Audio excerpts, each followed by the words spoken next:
Nous sommes en compagnie de Didier Biel, directeur du planétarium Ludiver, et de Christophe Fleury, paysagiste. Ludiver, à partir du 1er juillet, rentre dans sa période estivale. Alors déjà, est-ce que vous pouvez nous donner les horaires, monsieur Biel? Alors les horaires, Ludiver va ouvrir en horaire d'été de 11h du matin jusqu'à 18h30 en continu, avec les séances de planétarium à 11h30, 15h et 16h30.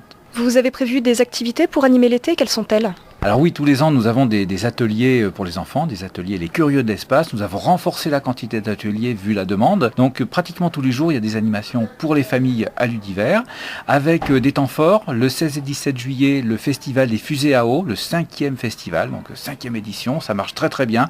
Nous le faisons sur 2 après-midi parce que ça ne suffit plus sur un seul après-midi. Alors toute la famille peut venir faire sa fusée. Il suffit de venir avec des bouteilles d'eau gazeuses, vides, et pour avoir le corps de la fusée. Et puis nous aurons aussi la grande manifestation nationale de la Nuit des Étoiles que nous ferons le vendredi 7 août à partir de 20h. C'est gratuit, là aussi c'est très familial, très convivial, c'est la fête de l'astronomie. Il y a également des ateliers qui sont prévus tout au long de l'été pour les enfants? Alors oui, ces ateliers enfants sont déclinés pour des âges soit les 3-6 ans, soit les 7-11 ans. Après, ateliers adultes, nous n'avons pas, mais les adultes, ils ont la muséographie, ils ont les séances de planétarium, le parc autour de Ludiver, parc qui contient des espaces pique-niques, des jeux pour les enfants, des perchoirs pour les rapaces. Donc on aura peut-être la chance de voir des rapaces dans la journée et la nuit des chouettes. Et puis nous avons l'observatoire en haut du parc avec un télescope de 600 mm qui est ouvert tous les vendredis soirs au public en compagnie des animateurs. En termes de fréquentation, est-ce que vous vous attendez à plus de monde que l'année dernière? Alors oui, nous nous attendons à plus de monde que l'année dernière parce que déjà la première partie de l'année, les 6 premiers mois, nous sommes à plus 23% par rapport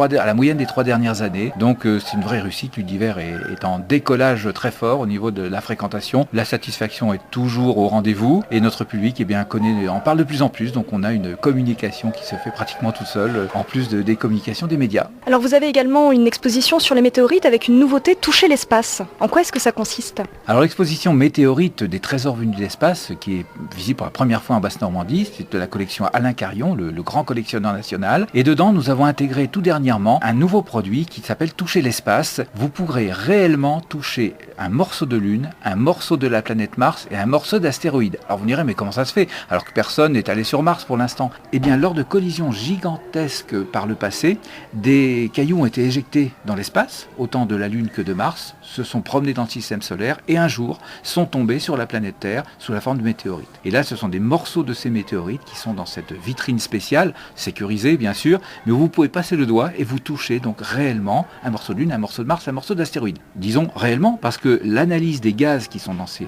petits morceaux correspondent exactement aux analyses des gaz des roches lunaires qui ont été rapportées par les missions Apollo et des analyses faites par les rovers martiens qui roulent actuellement sur la planète Mars. Donc on garantit, ce sont réellement des morceaux de Lune, des morceaux de Mars et un morceau d'astéroïde. Vous avez également un jeu de recherche des météorites. Donc nous avons actuellement 2 grands gagnants. Qu'ont-ils gagné et qui sont-ils? Alors nous avons le deuxième jeu de recherche de météorites. Donc vous avez une douzaine de pierres. Dedans il y a 2 réels météorites. Alors il faut avoir l'œil.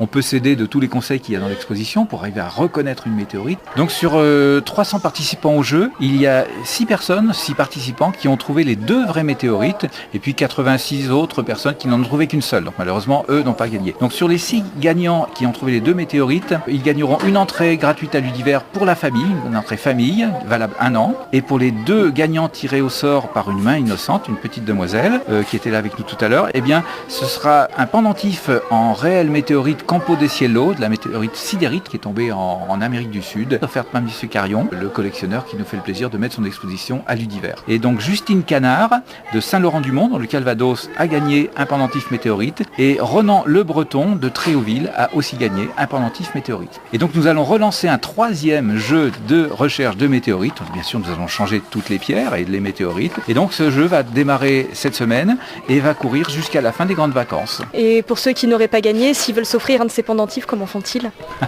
Alors soit ils contactent Monsieur Carion qui est sur Paris, soit il y a des météorites à vendre dans la boutique du planétarium Ludiver. Quels sont les nouveaux aménagements que vous avez mis en place pour les rapaces dans le parc de Ludiver?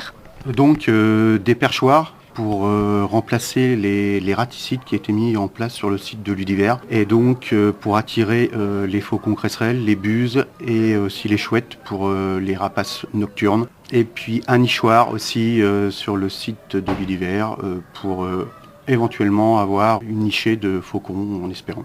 pour le moment, des rapaces sont-ils arrivés? Non, il n'y a pas suffisamment de temps que les perchoirs ont été disposés.